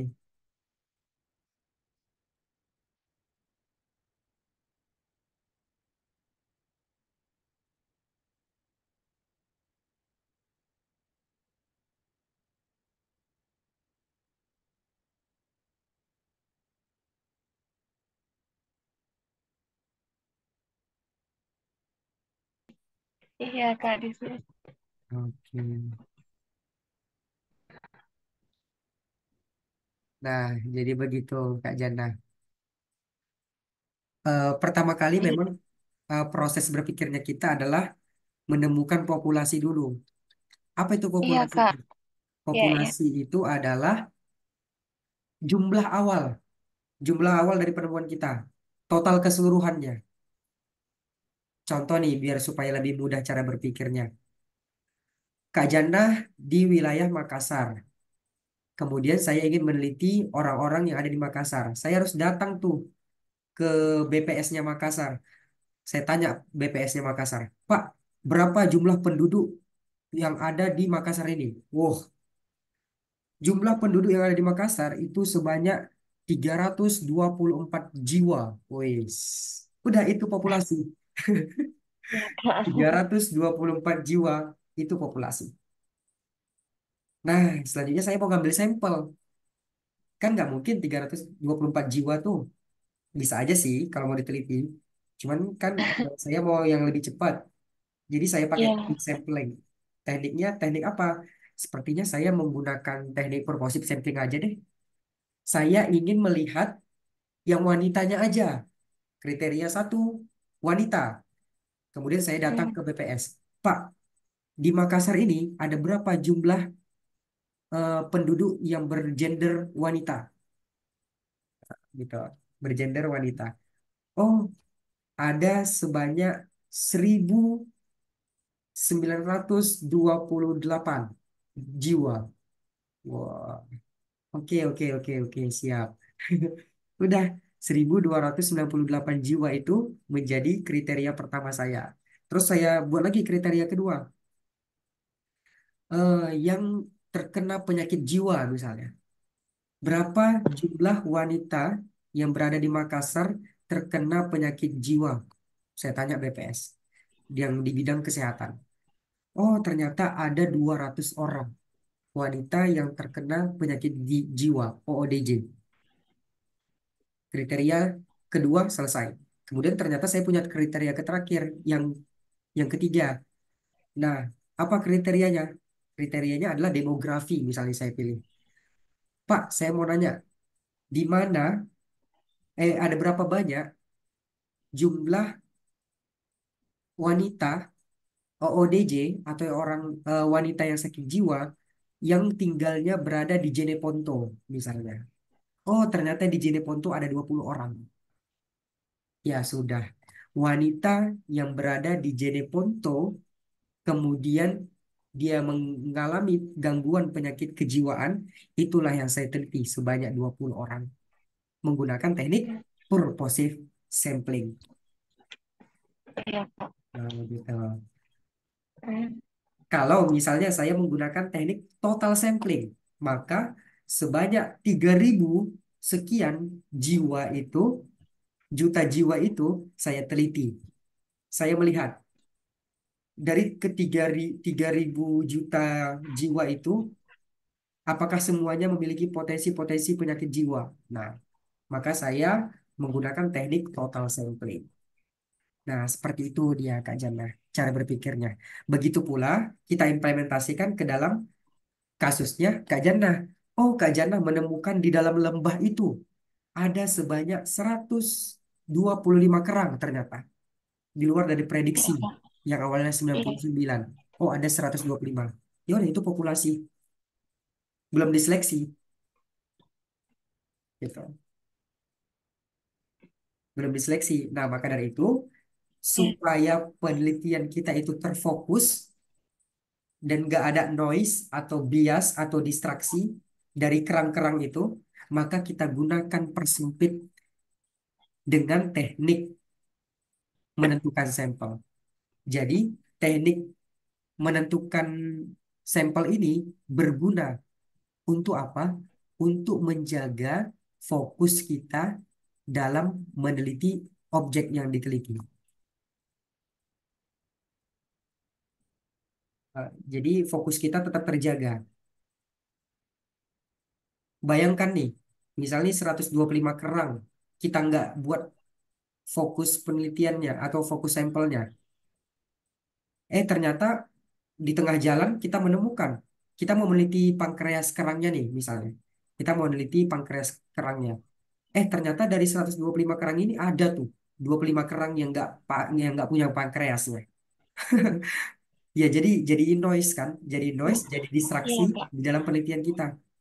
Itulah makanya dari Iya. awal kita udah tentuin kian teknik pemilihan sampel. Jadi sampel itu udah diseleksi kian melalui teknik-teknik yang ada berbagai macam. Salah satu yang kita bahas hari ini adalah purposive sampling. Berdasarkan kriteria. Kriteria satu ukuran segini, kemudian berdasarkan ukuran, kriteria dua berdasarkan organ, misalnya dia punya pankreas atau enggak. Nah, misalnya nih, yang kedua ini pankreas. Kriterianya punya pankreas. Insang, insang, Kak. Oh, insang. Nah, kalau nggak punya Iya, Kak. insang, ngapain diteliti gitu.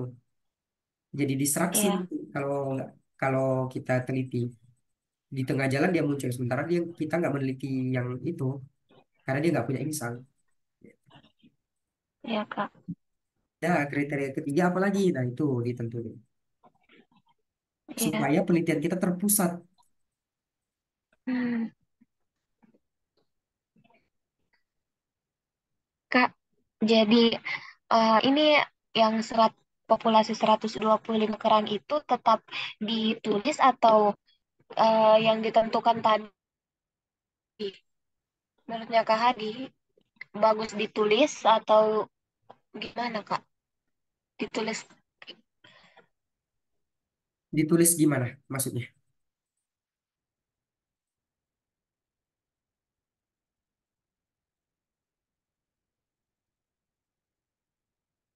Maksudnya Kak Jana gimana?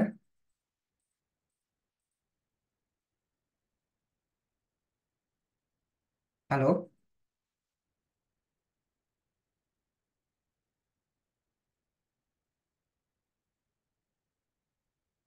Halo, Kak Jana?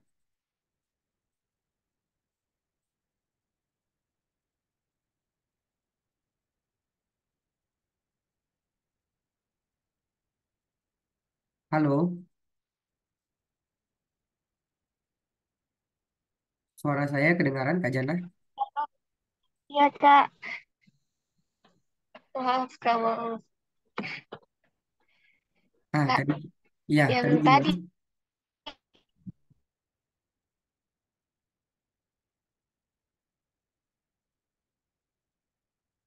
oh Kak, Ya, halo? Kak Hadi. Halo? Ya Kak, yang sempat kedengaran tidak yang pertanyaan saya tadi? Enggak kedengaran, Kak. Oh ya, jadi ini Kak, jadi itu yang populasinya menurut lebih bagusnya tetap ditulis 125 kerang atau yang ditentukan itu cuman tiga ukuran tadi. Menurut saya, bagusnya ditulis 125 kerangnya.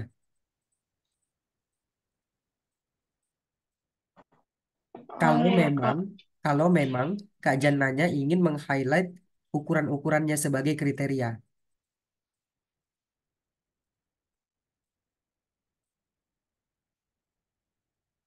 gitu. Kak, Tunggu deh. Ada kriteria lain nggak yang Kak Jannah ingin highlight untuk menentukan sampel selain dua kriteria ini? sebenarnya cuman kriteria ini Kak berdasarkan ukuran dan pada organ insan dan berdasarkan ukurannya. Udah hanya ini saja kan? Karena ya di penelitian sebelumnya itu dia menentukan titik Kak berdasarkan titik lokasi. Saya tidak berdasarkan titik karena proses sampling Hmm, titik lokasi. oke. Iya sih Kak, jadi bingung sih. Maksudnya kalau misalnya dipertanyakan eh, berarti penentuan populasinya dulu dijelaskan ada 125 tapi yang misalnya 125 terus kan kita berdasarkan tekniknya purpose sampling berarti yang apa kita melihat lagi berdasarkan kriteria yang telah ditentukan ya Kak gitu. Hmm. Ini saya rasa pemilihan kriteria yang pertama Kak Jana ini melebar. Memang Kak Jananya ingin meng-highlight ketiganya ya? Atau nggak bisa salah satu? Iya, Salah satu ukuran?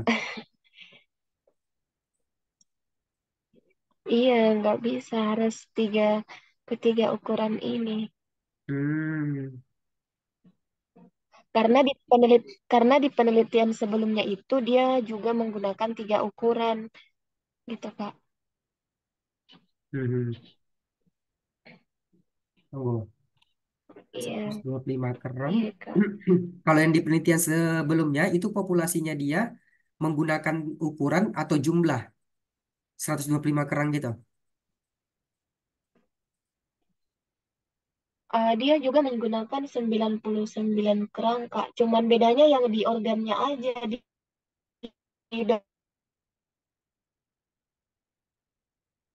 Oke, gitu. Cuman bedanya di situ Kak. oke.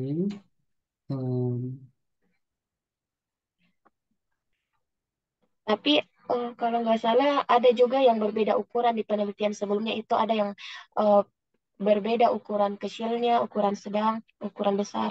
Ada perbedaan. Ada beberapa penelitian lagi sebelumnya Kak gitu.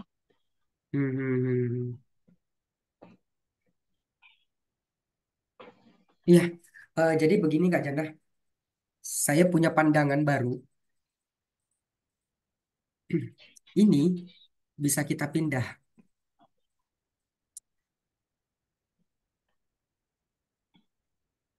ke sini. Iya, Nah, misalnya ditemukan 125 kerang dengan ukuran kecil segini, iya rentang Kak. ukuran segini, tapi banyaknya berapa? Banyaknya misalnya 33 kerang. Nah, ini lebih bagusnya dijadikan Hmm, tabel nanti. iya Kak. Dijadikan tabel. Nah, yang diubah apa? Sampel. Teknik pengambilan sampel yang diubah. Kriterianya, eh, bukan tekniknya, tapi kriteria pengambilan proposif sampling yang diubah. Saya rasa menggunakan titik juga pas itu, Kak. Titik lokasi dari lembah itu. Lembah kan? Eh, laut Kak, perairan, perairan. Perairan. Iya, Nah, berdasarkan titik lokasi perairan. Jadi nggak semua titik iya. lokasi perairan yang Kak Jana ambil. Maksudnya nggak semua perairan itu yang Kak Jana ambil. Melainkan ada titik lokasi yang ingin diambil. Nah, dari titik lokasi yang diambil itu, ketemulah 125 kerang. Iya Kak. Tunggu. Eh, Kak Jana mengambil satu titik lokasi perairan, ketemu 125 kerang dengan ukuran kecil, sedang, dan juga besar sesuai dengan kriteria ukuran. Itulah populasinya. Nah, yang ingin diteliti berarti Iya, bukan, Kak. bukan titik lokasi. Titik lokasi ini sebenarnya udah berada di populasi juga nih.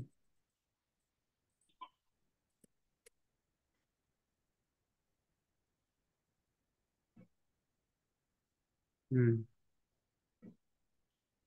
Berarti kriterianya bukan itu. Kak Jana menemukan populasi dengan melalui teknik membuat titik lokasi dari perairan tersebut dan ditemukan 125 kerang. 125 kerang itu terdiri dari tiga jenis ukuran, tiga klaster ukuran. Pertama klaster kecil, sedang, dan besar berdasarkan kriteria-kriteria ukuran tersebut. Nah, kemudian dari 125 ini diseleksi lagi menggunakan teknik purposive sampling. Yang pertama, kriterianya dia punya insang.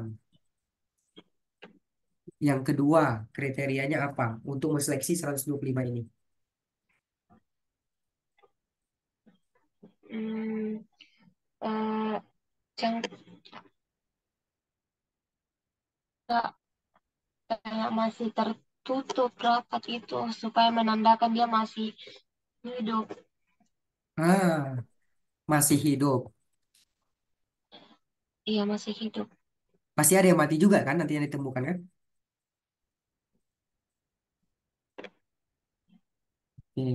Masih hidup.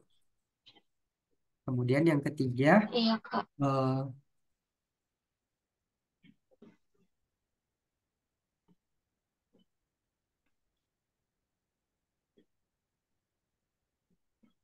Cuman eh, diambil di tali budidaya rumput laut, Kak. Diambilnya dari tali budidaya rumput laut. oh itu kan udah masuk ke dalam populasi, teknik lokasi kan? Oh, Oh, iya, Kak. apalagi ya kriterianya? Hmm, tunggu, saya lihat dulu judulnya Kak Jana. Oh, alah, salah buku. Judulnya apa Kak Jana? Yang mana, Kak? Judulnya ini penelitiannya. Oh, iya. Konsentrasi mikroplastik pada insang kerang hijau. Atau berada di sekitar wilayah itu, oh, sudah masuk titik lokasi ya, Kak. Kalau misalnya berada di sekitar wilayah yang yang Konsentrasi mikroplastik dari.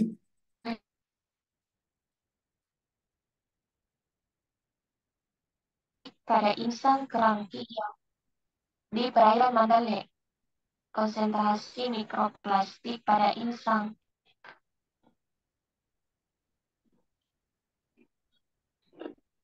Hmm, ya udah sih. Kriterianya ini aja, dua, punya insang dan masih hidup. Iya. Nah, saya yakin dan percaya dari kedua kriteria ini pasti ada juga tuh yang ukuran kecil, sedang, dan ukuran besar. Nah, jadi yang ukuran kecil dan ukuran sedang serta yang besar ini nggak usah dijadikan kriteria karena menurut saya rumit ya kalau misalnya Oh, itu melebar sekali kalau misalnya dijadikan kriteria purposive sampling gitu. Dia dijadikan populasi cocoknya kenapa bisa rumit, Kak? Menurut PKHD. karena dia nggak spesifik. Ini kita langsung menjadikan kriteria ini menjadi Oh, tiga.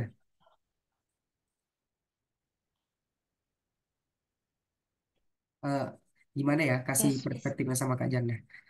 Misal nih, eh, kita memilihnya berdasarkan kriteria ukuran kecil. Nah, kalau ini kan udah jelas nih, kita memilihnya yang ukuran kecil aja yang mau kita teliti. Hmm, Jelas nih, kita mau meneliti yang ukuran kecil aja, kemudian punya insang dan masih hidup. Nah, kriterianya udah jelas. Tapi ini kita mintanya iya, semua. Nah, bayangkan nih, kita mintanya semua. Jadi parameternya nggak jelas, parameternya amburadul. Misalnya nih, kita minta ukuran sedang juga. Jadi fokusnya kemana sih gitu? Pasti timbul pertanyaan, fokusnya kemana sih? Ukuran kecil iya, ukuran sedang iya, iya, ukuran besar apa gitu. Fokusnya kemana sih? Nah, daripada nanti menimbulkan stigma-stigma negatif yang membuat orang kebingungan, ini fokusnya kemana sih? Ukuran kecil, sedang, besar atau gimana gitu. Lebih bagus iya Kak. yang Saya juga ukuran, nggak iya lebih bagus yang ukuran itu kita naikkan ke populasi aja, sehingga teknik eh, samplingnya itu kita ambil berdasarkan dua kriteria ini aja, yang punya insan dan masih hidup gitu. Dan saya yakin insya Allah dengan dua kriteria ini pasti tentu ada yang ukuran kecil, sedang dan besar gitu.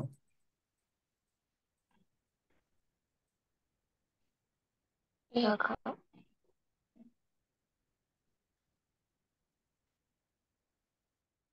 Kalau yang penelitian terdahulu bagaimana Kak Jana? Paham, Kak. Dia buat ukuran juga sebagai teknik kriterianya.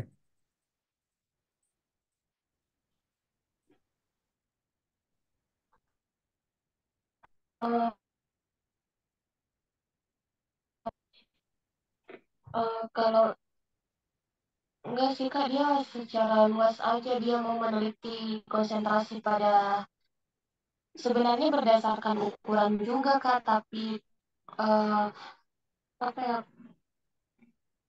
kurang tahu apa yang menjadi ini apa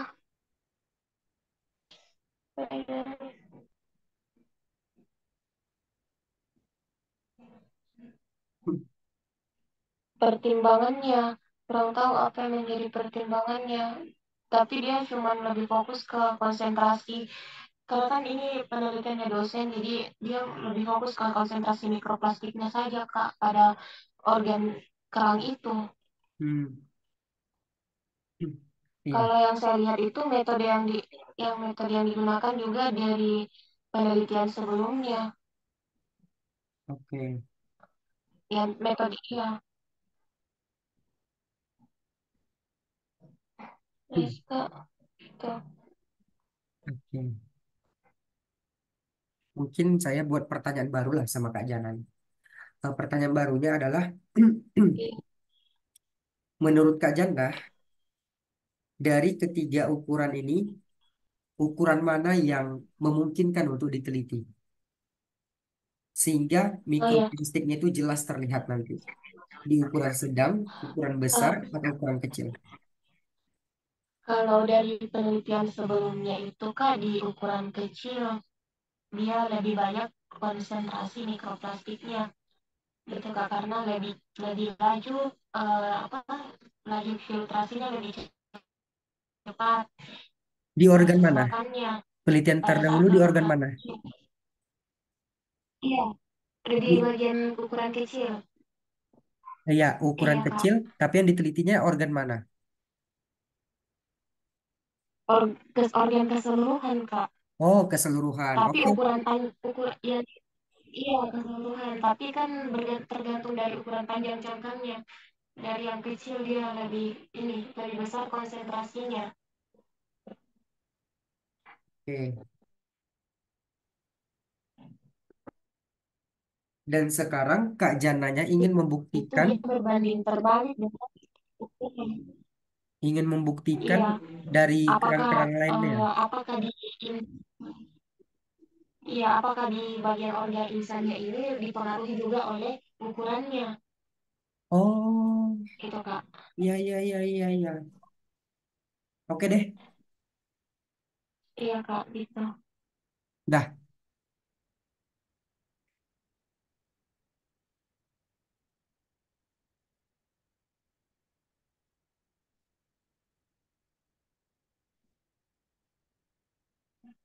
Bisa Kak Jana, bisa. Iya, Kak. Kalau hasil penelitian kemarin itu dia mengatakan kalau semakin besar, semakin kecil ukuran cangkang, semakin besar konsentrasinya, Kak, gitu. Kalau semakin besar ukurannya, maka konsentrasinya semakin sedikit karena dipengaruhi oleh laju filtrasi sama densitas. Densitas itu pengeluaran bahan-bahan makanan organiknya, apa Kak? Bahan apa lagi? Ya, pencernaannya Iya, dari iya, iya. hewan itu. Oke, bisa Kak Jana. Optimis bisa. Keren. Ya, Mantap. Kak. Nah, kalau penjelasannya seperti itu, insya Allah ketemu dari apa yang kita diskusikan ini dengan perspektifnya Kak Jana. Bisa Kak, insya Allah berdasarkan ukuran. Dan di highlight ketiga elemen itu kecil, besar, serta yang sedang. Tentunya berdasarkan ukuran-ukuran yang sudah dispesifikkan. Oke, Alhamdulillah tuh ketemu. Nah, selesai poin F. Baru G. Nah, kalau G ini udah masuk ke apa namanya? Teknik analisis.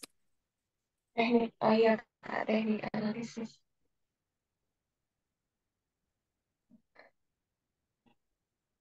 Tapi memang sebelum ini ada lagi sih. Apa ya?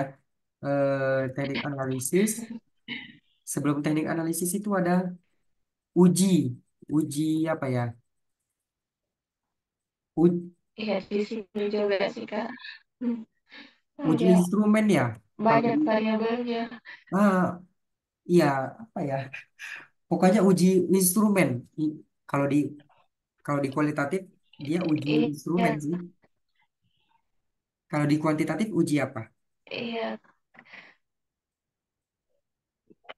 Yang saya lihat Kak, yang saya lihat di penelitian terdahulu itu ada uji Kruskal-Wallis sama ANOVA.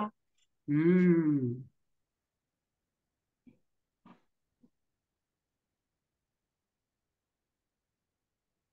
ya, instrumen penelitian. Penelitian Instrumen itu artinya apa? Kak Jana tahu apa itu instrumen?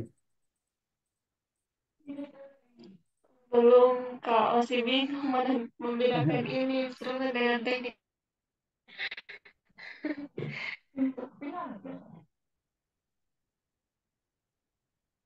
Nih, Kak Jana. Oh, alat. Ya, alat yang digunakan dalam Iya Kak. penelitian. Untuk apa? Untuk menganalisis. Kak itu udah termasuk atau gimana?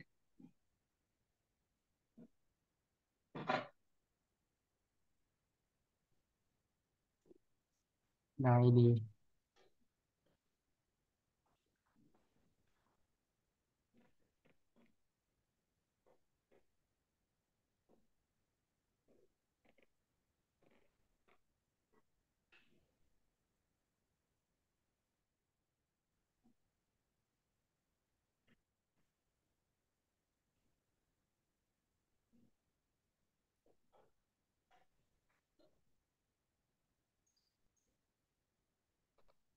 Nah, ini. Alat yang digunakan dalam penelitian untuk menganalisis. Disitulah di dalamnya ada variabel, kemudian ada uji. Ya, Hmm, begitu. iya Kak. Oh, dan ada Se- uji. Secara lebih dalam dan lebih detail, saya keterbatasan ilmu ini Kak Janda untuk kuantitatif, sehingga saya sejauh ini bisa menjelaskan hal-hal umum yang itu punya persamaan antara kuantitatif dan juga kualitatif, yaitu dari metode hingga sampel. Lain dari itu, hal-hal detail seperti instrumen penelitian, teknik analisis, dan uji-ujinya itu saya keterbatasan ilmu dalam hal kuantitatif. Sehingga hal ini perlu Kak Jana diskusikan lagi dengan orang di luar dari saya. Tentunya yang punya basic kuantitatif. Boleh itu dosen, boleh itu Iya kakak Kak. stambuk atau kakak kelas, Boleh juga itu teman sekampus yang sama-sama punya keahlian dalam kuantitatif atau sama-sama sedang meneliti di bagian kuantitatif. Nah, itu boleh diambil ruang diskusinya bersama mereka. Saya nggak bisa bantu jawab untuk hal-hal lebih detail selanjutnya. Mengapa? Karena takut salah Ya Kak, berbicara. Bahaya nih kalau saya salah bicara. Nanti salah penyampaian. ya Kak, Yang penting ya, secara garis besar, metode dan sampel itu kita bisa diskusikan secara bersama karena itu umum.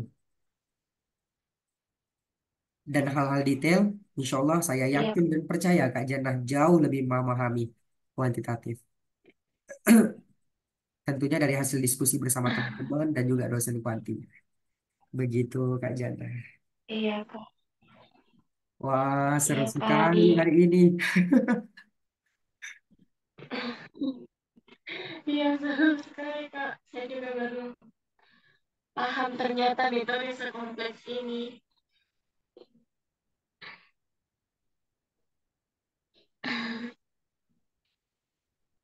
Tapi Kak Jannahnya dapatnya lebih detail ya dibanding belajar di kampus ya. Banget, Kak, banget. Oh, alhamdulillah banget ya Allah. Udah di screenshot Kak Jannah. Iya Kak, terima kasih banyak Kak Hadir. Iya, sama-sama. Udah di screenshot. Ada sih kemarin eh, yang ini Kak belum, yang terakhir boleh di share yang nih, iya, iya, iya. Ini saya tunggu. Saya ini merahkan ya. Ini artinya udah mulai masuk detail. Nanti ada kan lagi Kak di YouTube ini, Ada insya Allah. nanti di-share kan? Iya, di Ada. share.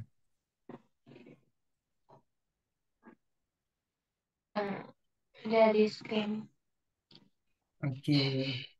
Dah, silakan cerita pengalamannya dalam proses seminggu kemarin yang udah diskusi bersama dosen dan ditutup oleh kesimpulan atas ilmu yang Kak Jannah dapatkan hari ini. Berikan luaran atau output dari diskusinya ini supaya lengket langsung ilmunya, insya Allah. Silakan Kak Jana dimulai dari eksperimen atau experience 1 minggu yang lalu sampai ke minggu ini ketemu dan ditutup oleh kesimpulan hasil belajar. Yang kemarin juga Kak. Ya, bukan pengalamannya dari setelah belajar, kemudian ketemu dosen, kemudian diskusi-diskusi, apa problem yang ditemukan, apa yang bisa didapatkan dari dosen dan lain sebagainya. Nah, itu diceritain aja. Bukan materinya, tapi perjalanan proses penelitiannya.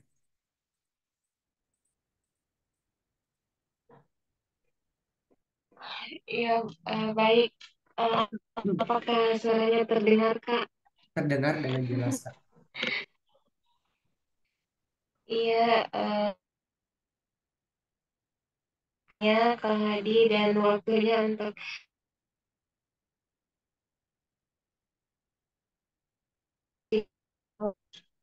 experience atau pengalaman yang jujur saya apa terima kasih karena materi-materi yang disampaikan ini sejujurnya tidak pernah diberikan sama dosen walaupun ada mata kuliahnya terkhusus metode penelitian tapi eh, di sana itu biasanya kurang berfokus pada satu topik langsung keseluruhan gitu Kak, langsung keseluruhan tidak kurang membahas secara rinci bagaimana bagaimana apalagi di bagian sebelumnya sudah mempelajari kemarin latar belakang di mana ternyata sangat-sangat banyak poin-poin yang harus di-highlight, tapi mungkin saya juga masih kurang banyak memahami terkait dengan latar belakang. Namun karena uh, materi-materi sebelumnya itu,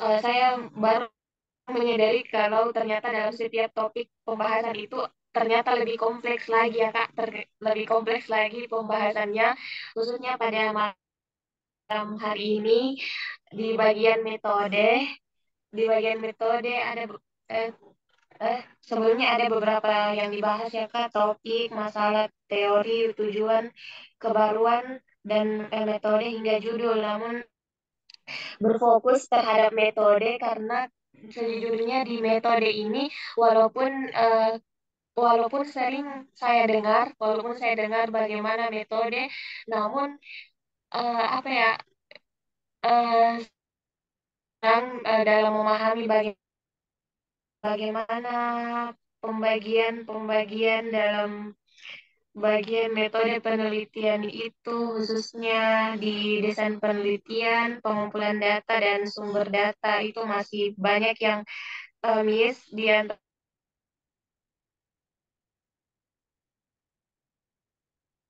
yang lalu seperti itu Kak. Dan bersyukurnya alhamdulillah sudah paham lebih banyak dari sebelumnya Kak terkait metode penelitian.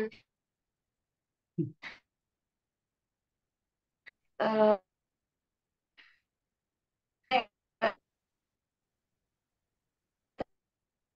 Data, pengumpulan data, bagaimana mengetahui desain penelitian yang cocok untuk penelitian kita sendiri. Eh, apa lagi Kak? Apa lagi Kak? Alhamdulillah. Artinya di sini yang paling Udah, yang paling iya kena alhamdulillah sekali Kak. dengan Kak Jana itu yang bagian populasi dan sampel ya Kak Jana. Iya Kak, jujur Oh. masih terputar-putar itu Kak. Kalau ditanya sama dosen, oh bagaimana ya persen tapi kenapa melebihi dari populasi 99? Itu nggak bisa jawab. Iya Kak, dan itu yang paling saya highlight, saya baru paham ternyata kita harus menentukan populasi dulu, terus menentukan teknik pengambilannya. Hmm, iya Iya betul. Kak, seperti itu. Populasi dulu ditemukan. Iya, Alhamdulillahirrahmanirrahim ya Allah.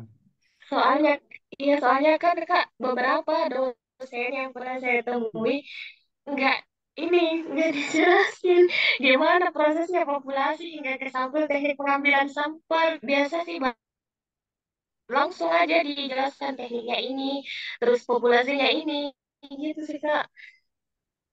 Jadi agak terima kasih Kak. Iya, sama-sama senang bisa berbagi Kak Jana. Oke, alhamdulillahirrahmanirrahim. Kayaknya seru banget ya. Sampai kita ini, wow, nggak terasa udah jam Iya Kak, setengah 11. iya di sini udah hampir jam 12 Kak. Oh iya, di sini Tapi 11. seru, seru. Alhamdulillahirrahmanirrahim. Oke deh, saya stop screen dan mari sama-sama kita ucapkan kalimat hamdalah. Alhamdulillah Kak. Alhamdulillahirrahmanirrahim. Insya Allah kita bertemu lagi ya Kak di level 3 dari 7 level. Dari 7 level Iya kita Kak. insya Allah memasuki level ketiga di Oh, minggu depan. Jikalau tak ada halangan dan hambatan. Baik, kita tutup dengan doa majelis. Subhanakallahumma wa bihamdika asyhadu an la ilaha illa anta astaghfiruka wa atubu ilaik. Assalamualaikum warahmatullahi wabarakatuh, Kak Jana. Waalaikumsalam warahmatullahi wabarakatuh Kak Hadi. Terima kasih sudah meluangkan waktunya Kak. Iya, sama-sama, Mi.